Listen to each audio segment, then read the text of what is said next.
Hello guys and welcome back to another video. For today's video, let's review this iPhone 13 256GB Starlight. Nabili ko tong device na to last September 15, so almost a month na din sa akin itong device na to, and so far so good. Wala akong naging problem when it comes sa kanyang performance and also sa kanyang camera. Pag-uusapan din natin kung gaano ba katagal malobat yung device na to, and hindi rin naman kasi ako heavy user, so this device lasts for a day for me. Ilalagay ko din sa screen kung saan ko nabili yung device na to.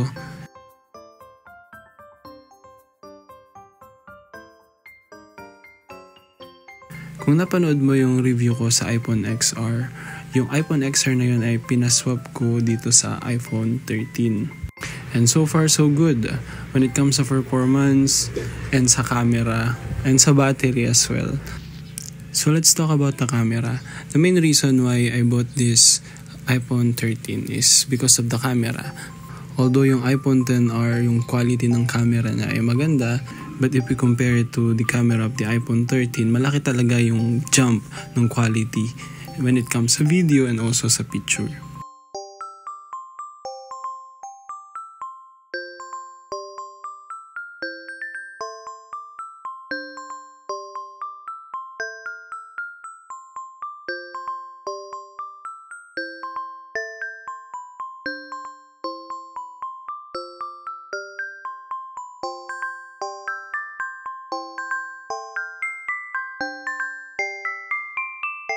So ginagamit ko yung device na to pang film ng Reels. So kitang-kita talaga yung quality ay nag-improve. So pwede nyong puntahan yung aking Instagram account. Pwede nyong i-check doon yung mga recent Reels na in-upload ko. So lahat yun ay kuha gamit ang device na to.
When it comes sa kanyang performance, although hindi ito yung pinaka-latest na iPhone, masasabi ko na kung plano nyo bumili ng iPhone 13, hindi kayo magsisisi. Simula nung binili ko to, never siya nag-lag, and maganda din yung battery. So as what I said, hindi ako heavy user. I only use this device for filming, for social media, TikTok, YouTube, and others. Pero hindi ako mahilig sa mobile games. But so far so good. Maganda ang kanyang performance, never nag-lag. Although yung kanyang refresh rate ay 60Hz lang, hindi naman siya noticeable. Unless itinabi mo siya sa device na may 120Hz refresh rate.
When it comes sa kanyang battery, tumatagal sa akin to ng isang araw, and yung charging time usually 1.5 hours.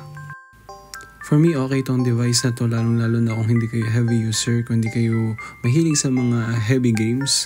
But I don't think na maglalast to ng isang araw kung mahilig kayo sa mobile games.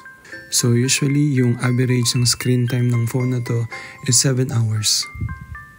Which is for me ay pasado na sa akin.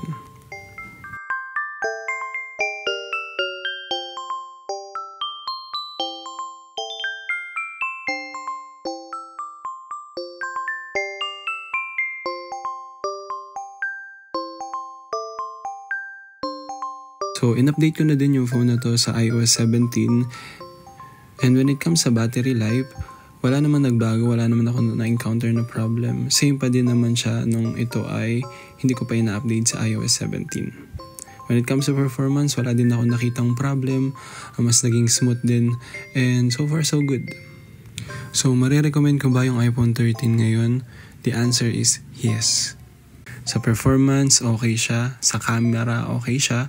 Sa battery, okay din siya. And I feel like maliit lang yung difference when it comes to overall performance ng iPhone 13 and iPhone 14. Kung nagbabala kayong bumili ng iPhone 14 guys, I suggest mag-iPhone 15 na lang kayo or iPhone 13 kung gusto ninyong makamura. So para sa akin, worth it yung iPhone 13 ngayon 2023. So hindi kayo magsisisi guys kung ito yung pinaplano ninyong bilhin this year. So that's my short review about this iPhone 13. Thank you guys for watching. Please like and subscribe. And kung may questions kayo, comment lang kayo sa baba. Bye!